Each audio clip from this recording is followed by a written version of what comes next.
The movie opens with a young American soldier named Chris suddenly waking up in the middle of a dark forest. As he looks around, he spots a mysterious figure standing in front of him, surrounded by drifting smoke. A few feet away, his four fellow soldiers are still fast asleep, completely unaware of what's happening. Chris freezes for a moment, then slowly reaches for his rifle. The stranger raises a weapon too.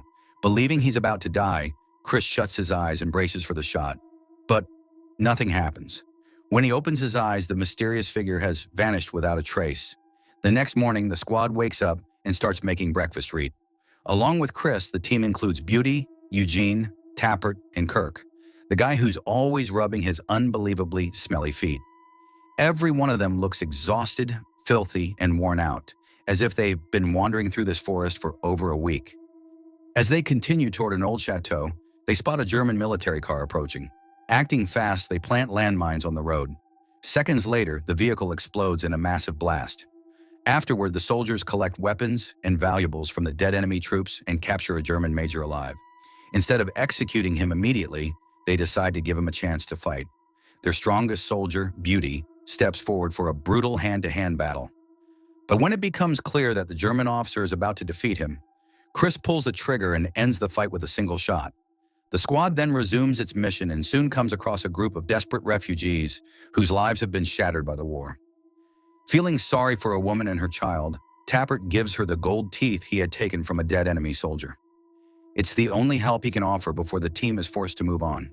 Not long after, they finally reach the abandoned chateau. To their surprise, one soldier from the previous squad is asleep outside the building, while the other three are waiting inside.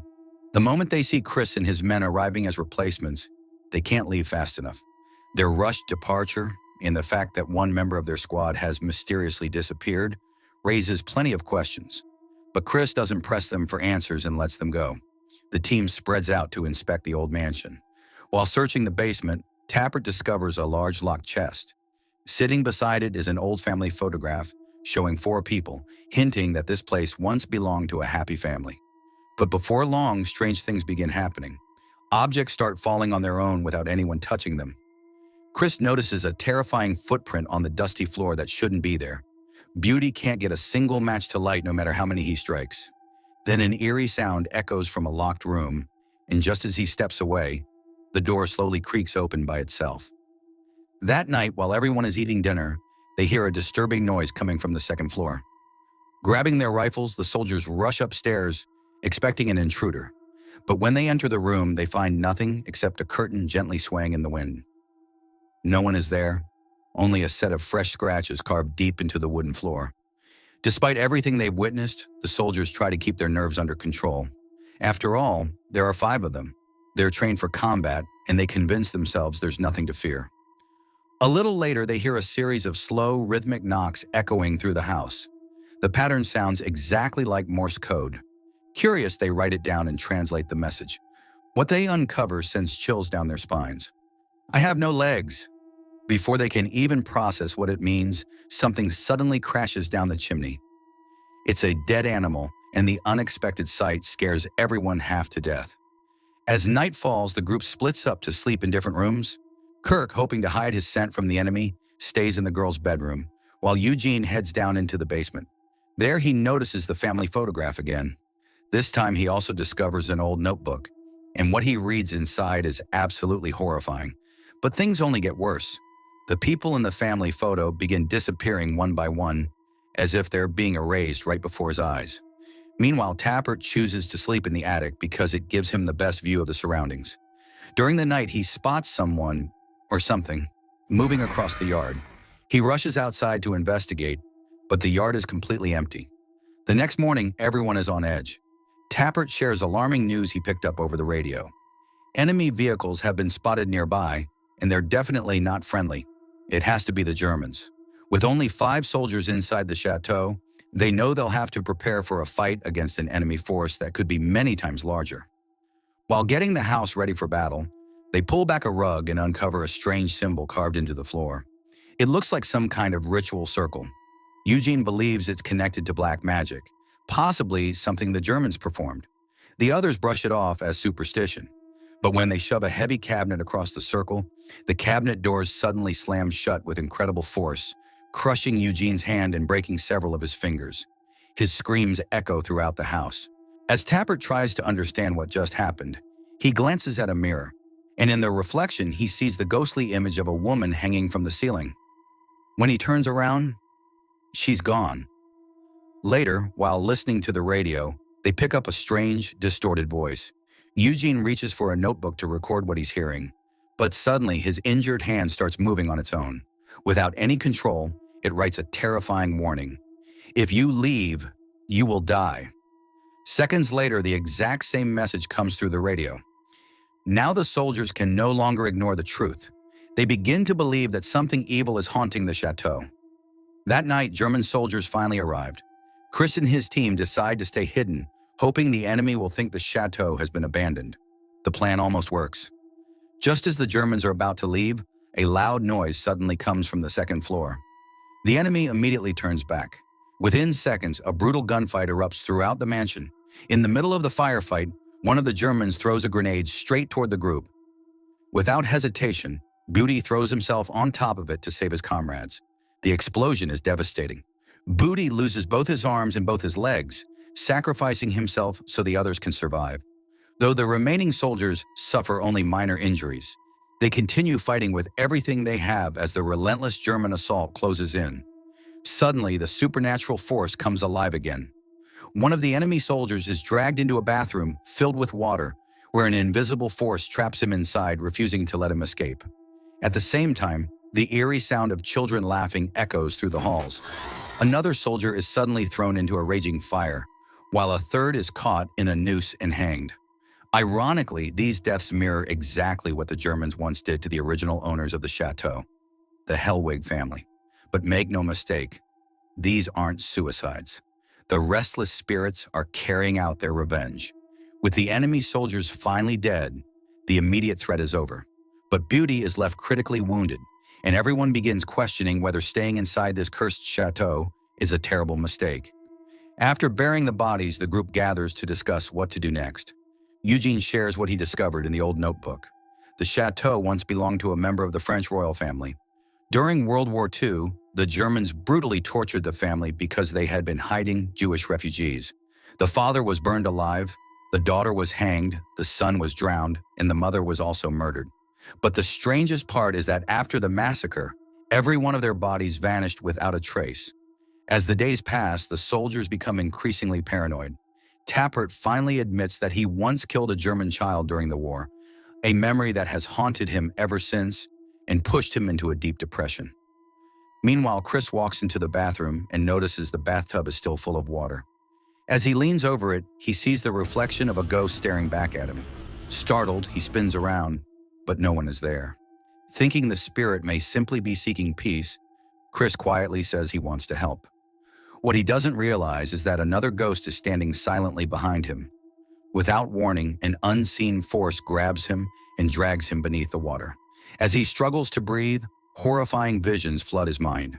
He experiences the torture firsthand, as if he has become one of the innocent victims murdered by the Germans.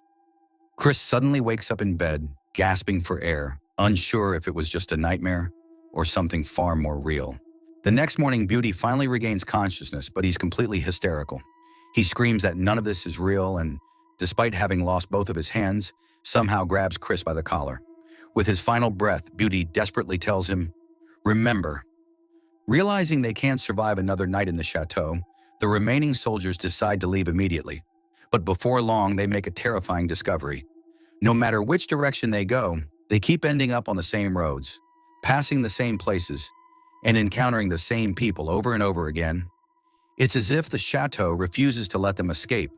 They'd already lost track of how many times they'd passed the wrecked ambulance. Every time they turned around, they somehow ended up right back where they started. No matter which direction they took, the forest kept trapping them in the same endless loop. With no way out, they finally decided to set up camp and wait for morning.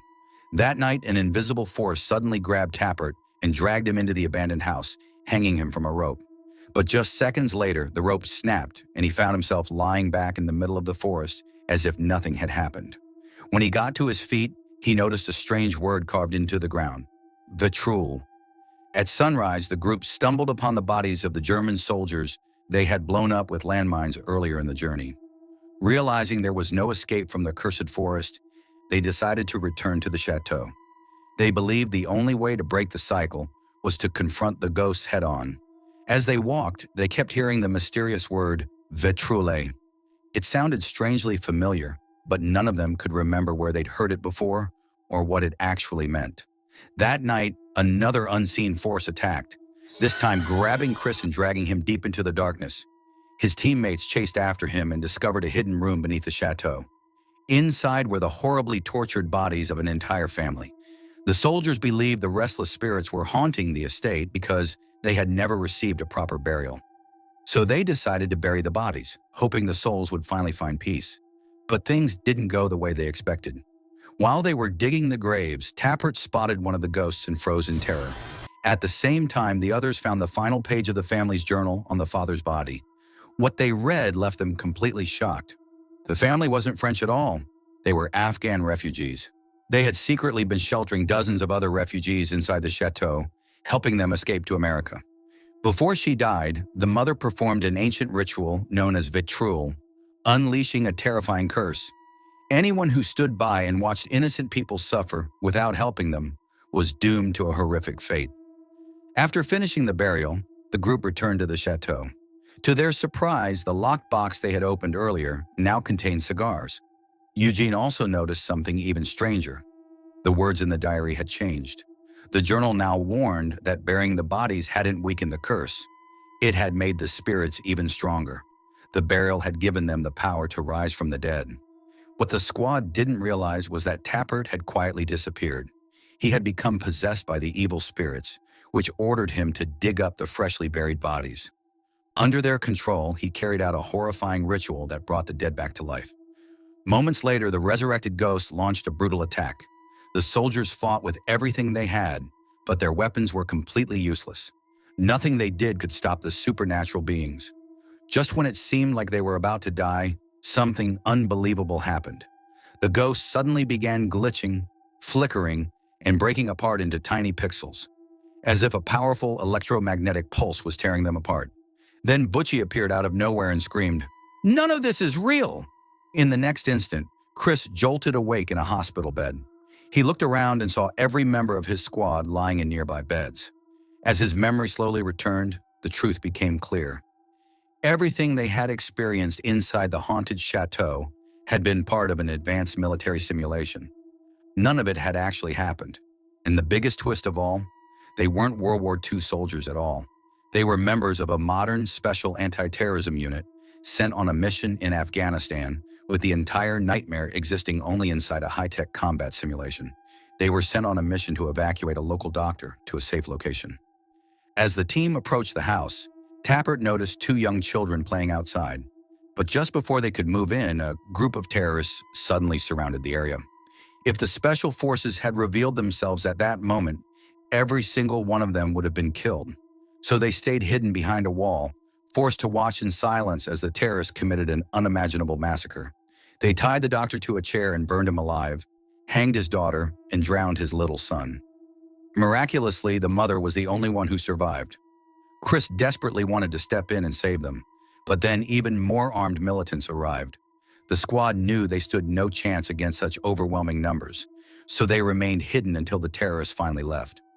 Once it was safe, the soldiers came out of hiding. Tappert found the young boy's lifeless body, and that heartbreaking moment explained everything. In the simulation, he believed he had killed the child himself, but that wasn't true. The guilt came from failing to save him when he still had the chance. The nightmare wasn't over yet. The grieving mother, who had survived the attack, suddenly detonated a bomb in the middle of the squad. She blamed the soldiers for standing by while her family was slaughtered. The explosion left every member of the team horribly injured. One soldier lost an arm, another lost a leg, and another had his jaw completely ripped apart. As she took her final breath, the mother screamed a single word, "Vetter." It was an ancient Muslim curse, and those words would haunt them forever. Back in the real world, the doctor finally tells Chris the truth.